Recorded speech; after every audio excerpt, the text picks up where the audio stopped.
In 1860, a French naturalist named Henri Mouhat was cutting his way through dense jungle in northern Cambodia when his local guides led him to a site that stopped him in his tracks.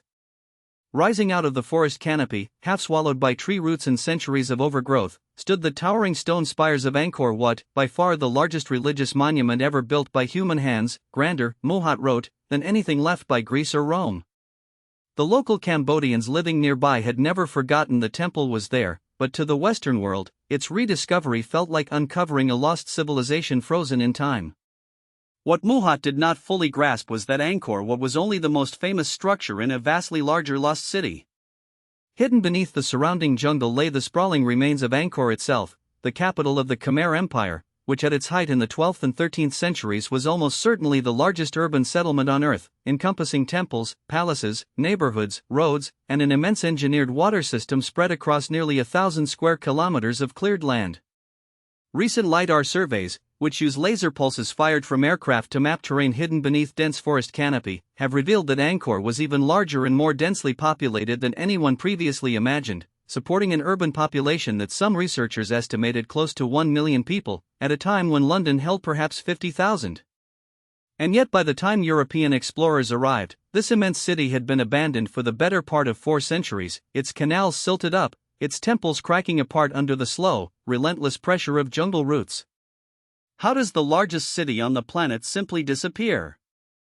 At the heart of Angkor's success was something most casual visitors never notice among the carved stone towers: water.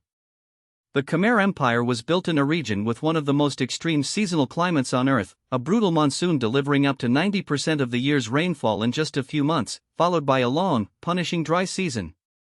To survive and thrive in this environment, Khmer engineers built what may have been the most sophisticated hydraulic system in the pre-industrial world. Massive reservoirs called barrays, some over 2 kilometers long, stored monsoon rainfall for use during the dry months. An intricate network of canals, moats, and earthen embankments distributed water across the landscape, feeding rice paddies capable of producing 2 or even 3 harvests per year, an agricultural surplus that historians believe was the true foundation of Khmer power, allowing the empire to feed a population and a labor force large enough to construct monuments on the scale of Angkor Wat. The West Baray Reservoir alone could hold enough water to supply the city for months. Temples were deliberately oriented around canals and moats not just for symbolism, evoking the cosmic ocean of Hindu and Buddhist mythology, but for genuine flood control and irrigation engineering. For centuries, this system worked brilliantly, transforming a flood and drought-prone floodplain into the breadbasket of an empire that stretched across much of modern Cambodia, Thailand, Laos, and Vietnam. But a water system this vast and this precisely engineered came with a hidden vulnerability. It depended entirely on consistent, predictable rainfall, and on constant, expensive maintenance to keep every canal and embankment functioning exactly as designed. For more than a century, historians debated why Angkor was abandoned, with theories ranging from foreign invasion to religious upheaval to the gradual shift of trade routes toward the sea. Then, in the 2000s, a team of scientists led by dendrochronologist Brendan Buckley examined the growth rings of ancient cypress trees in Vietnam, whose rings can record rainfall patterns stretching back more than 1,000 years. What they found was alarming. Angkor was struck by a series of severe, decades-long megadroughts during the 14th and 15th centuries, interspersed with intense monsoon seasons that delivered unusually violent flooding. For a civilization whose entire infrastructure depended on precisely managed water levels, this was close to a worst-case scenario. Sediment studies of Angkor's canals from this period show evidence of catastrophic damage. Sections of the West Baray's embankments were breached and crudely repaired with rubble in ways that suggest desperate, failing maintenance rather than careful engineering.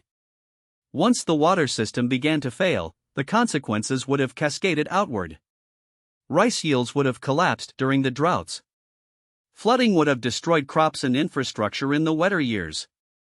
A government whose legitimacy and tax base depended on agricultural abundance would have faced shrinking resources at precisely the moment massive repairs were needed. The drought and flood cycle did not act alone. Angkor was also engaged in costly, recurring wars with the rising kingdom of Ayutthaya to the west, and the empire's traditional Hindu-Buddhist religious and political structure was being gradually undermined by the spread of Theravada Buddhism, which offered a more decentralized, less monument-dependent form of religious authority. Climate stress and warfare alone may not have been enough to empty a city the size of Angkor. A third, quieter factor may have delivered the final blow: the changing geography of trade. Through the height of the Khmer Empire, wealth and power flowed through agricultural surplus and inland control of the Mekong River system.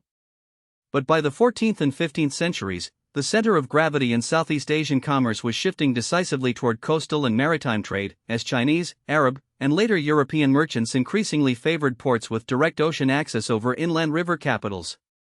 Angkor, despite its engineering brilliance, was landlocked, built around an agricultural model that had no answer for an economy increasingly organized around seaborne trade in spices, porcelain, and silk. Cities like Phnom Penh, with direct access to the Mekong Delta and the sea, became increasingly attractive as new centers of Khmer power. Royal records show the Khmer court itself beginning to relocate southward during the 15th century, away from Angkor and toward more trade-accessible locations. This was likely not a single dramatic exodus, but a gradual, multi-generational migration, as elites, merchants, and eventually ordinary residents drifted toward cities better positioned to benefit from the new economic reality. Angkor was not so much conquered or destroyed as it was slowly outcompete, left behind by a changing world, its temples increasingly difficult to maintain, its canals silting in without the centralized labor force once available to dredge them, until the jungle, patient as ever, began reclaiming what people no longer needed. By the time Henri Mouhat stumbled upon Angkor Wat in 1860, the temple had not been entirely forgotten. Buddhist monks had maintained a continuous presence at the site for centuries, and Khmer pilgrims still visited its halls. But the vast city that once surrounded it, the canals, the neighborhoods, the reservoirs that had supported nearly 1 million people, had been swallowed by forest so completely that even modern archaeologists, walking the same ground for over a century, failed to recognize its true scale. It took 21st-century LiDAR technology, capable of seeing through dense jungle canopy from the air, to finally reveal the full outline of what was lost, a sprawling, engineered metropolis larger than many modern cities, undone not by any single catastrophe but by a perfect convergence of climate extremes, military pressure, religious change, and economic transformation, each one compounding the others until a civilization that had thrived for 6 centuries quietly came apart. Angkor's ruins endure today as both a UNESCO World Heritage Site and a profound warning. The same hydraulic engineering that built an empire capable of feeding 1 million people also became its greatest vulnerability the moment the climate stopped cooperating. As modern cities around the world grapple with their own water crises, droughts, and rising seas, the abandoned canals of Angkor stand as a 1,000-year-old reminder of how fragile even the most brilliant infrastructure can be when the ground beneath it, quite literally, starts to shift.